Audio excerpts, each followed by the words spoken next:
നമസ്കാരം.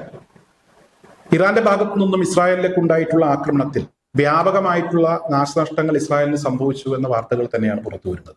ഇന്ന് രാവിലെ ഇസ്രായേലിനകത്തേക്ക് ഇറാൻ ഇവിടെ 1 ടൺ വാർഹെഡ് ഘടിപ്പിച്ചിട്ടുള്ള മിസൈലുകളാണ് പ്രയോഗിച്ചത്.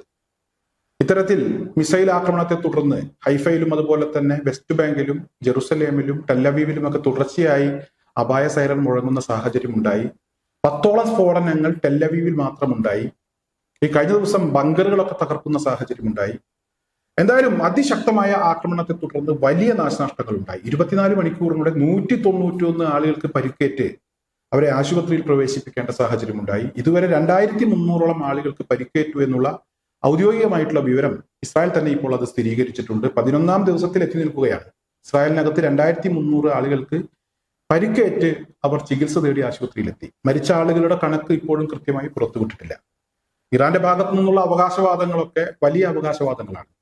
ഒരുപാട് ആളുകൾ ഇതിനോടകം മരിച്ചു കഴിഞ്ഞു എന്നാണ് ഇറാൻ പറയുന്നത്. എന്തായാലും അത്തരത്തിലുള്ള ചില വാർത്തകളും കഴിഞ്ഞ ദിവസം പുറത്തു വന്നിരുന്നു. ബങ്കറിനുള്ളിൽ പോലും ആളുകൾ മരിച്ചു വീഴുന്നു എന്നുള്ളതാണ് വാർത്ത.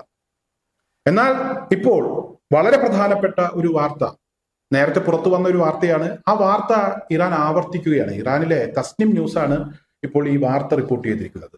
അതായത് ഇസ്രായേൽ പ്രധാനമന്ത്രി ബെഞ്ചമിൻ നെതന്യാഹു കൊല്ലപ്പെടുകയോ മിസ്സാവുകയോ അദ്ദേഹത്തെ കാണാതാവുകയോ എന്തോ ഒന്ന് സംഭവിച്ചിട്ടുണ്ട്, അല്ലെങ്കിൽ പരിക്കേറ്റിട്ടുണ്ട് എന്നുള്ളതാണ് ഈ ഇറാൻ മീഡിയയുടെ അവകാശവാദം.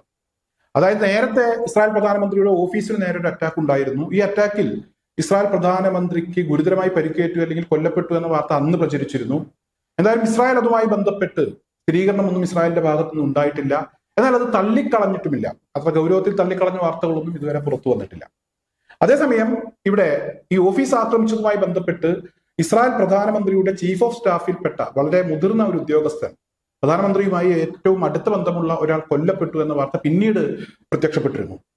ഇപ്പോൾ എന്തായാലും ഇവിടെ നേരത്തെ ഉന്നയിച്ച ഈ അവകാശവാദങ്ങൾ, ഈ ആരോപണങ്ങളൊക്കെ ഇറാൻ തുടരുകയാണ്. അതിനുശേഷം വലിയ ആക്രമണങ്ങൾ പ്രധാനമന്ത്രിയെ ലക്ഷ്യം വെച്ചുകൊണ്ട് ഇറാന്റെ ഭാഗത്തു നിന്നുണ്ടായിട്ടുണ്ട്. ഇന്നലെ പുറത്തു വന്ന ഒരു വാർത്ത, ടെല്ലവീവിൽ ഇവിടെ പ്രമുഖരായിട്ടുള്ള ആളുകൾ, ഇസ്രായേൽ പ്രധാനമന്ത്രി, മറ്റ് മന്ത്രിമാരുൾപ്പെടെയുള്ള ആളുകൾ ഒളിവിൽ പോകുന്ന ഒരു ബങ്കർ ഇവിടെ ഇറാൻ ബാലിസ്റ്റിക് മിസൈൽ ഉപയോഗിച്ച് തകർത്ത് കളഞ്ഞിട്ടുണ്ട്. ഇതിന്റെ ഭാഗമായി നിരവധി ആളുകൾക്ക് പരിക്കേറ്റു. ഇന്നലെ തന്നെ പരിക്കേറ്റു എന്ന വാർത്ത ഉണ്ടായിരുന്നു. അതുപോലെ തന്നെ ഒരുപാട് ആളുകൾ മരിക്കുന്ന സാഹചര്യം ഉണ്ടായിട്ടുണ്ട് എന്നുള്ള അവകാശവാദം ഇറാന്റെ ഭാഗത്തു നിന്നുണ്ടായിരുന്നു. ഇത് ഇസ്രായേൽ പ്രധാനമന്ത്രിയിലേക്ക് വിരൽ ചൂണ്ടുന്ന ഒരു വാർത്തയാണ്, ഒരു ആക്രമണമാണ് ഉണ്ടായിട്ടുള്ളത്. ഈ വാർത്തയുമായി ബന്ധപ്പെട്ടല്ല, നേരത്തെ ഉണ്ടായിട്ടുള്ള ആക്രമണത്തിലാണ് ഇസ്രായേൽ പ്രധാനമന്ത്രിക്ക് പരിക്കേൽക്കുകയോ അദ്ദേഹം കൊല്ലപ്പെടുകയോ ചെയ്ത സാഹചര്യം ഉണ്ടായിട്ടുള്ളത് എന്നാണ് ഇറാന്റെ അവകാശവാദം. ഇപ്പോഴിതാ ഇവിടെ ഇസ്രായേൽ പ്രധാനമന്ത്രിയുടെ വസതിക്ക് നേരെയും ആക്രമണം ഉണ്ടായി എന്ന് ഇറാൻ പറയുന്നു. വലിയൊരു അവകാശവാദം തന്നെയാണ് ഇപ്പോഴും അവർ ഉന്നയിക്കുന്നത്. ഈ വസതിക്ക് നേരെ ഉണ്ടായിട്ടുള്ള ആക്രമണത്തിൽ ഇസ്രായേൽ പ്രധാനമന്ത്രിയുടെ സഹോദരൻ കൊല്ലപ്പെട്ടു എന്ന ഒരു അവകാശവാദം അവർ ഉന്നയിക്കുന്നുണ്ട്. എന്തായാലും ഇവിടെ ഇത്തരത്തിലൊരു വാർത്ത, അത് ഫേക്കാണ് എന്ന് പറഞ്ഞ് ഇസ്രായേൽ രംഗത്തെത്തിയിട്ടുണ്ട്. ഇസ്രായേൽ പ്രധാനമന്ത്രിയുടെ സഹോദരന് ഒന്നും സംഭവിച്ചിട്ടില്ല, അത് വെറുതെ പറയുകയാണ് എന്ന ഒരു പ്രതികരണം ഇസ്രായേലിന്റെ ഭാഗത്തുനിന്ന് ഉണ്ടായിട്ടുണ്ട്. എന്നാൽ ഇവിടെ ഇസ്രായേലിലെ ധനമന്ത്രി ബെസലേൽ സ്മോട്രിച്ച് എന്ന് പറയുന്ന ധനമന്ത്രി, അദ്ദേഹം ഇവിടെ സ്ഥിരീകരിച്ച മറ്റൊരു പ്രധാനപ്പെട്ട വാർത്ത വന്നിട്ടുണ്ട്. ഈ ബെസലേൽ സ്മോട്രിച്ചിന്റെ മകൻ ബെന്യ ഹെബ്രോൺ എന്ന് പറയുന്ന വ്യക്തി, അദ്ദേഹം ഇസ്രായേൽ സൈന്യത്തിൽ സേവനമനുഷ്ഠിക്കുകയാണ്.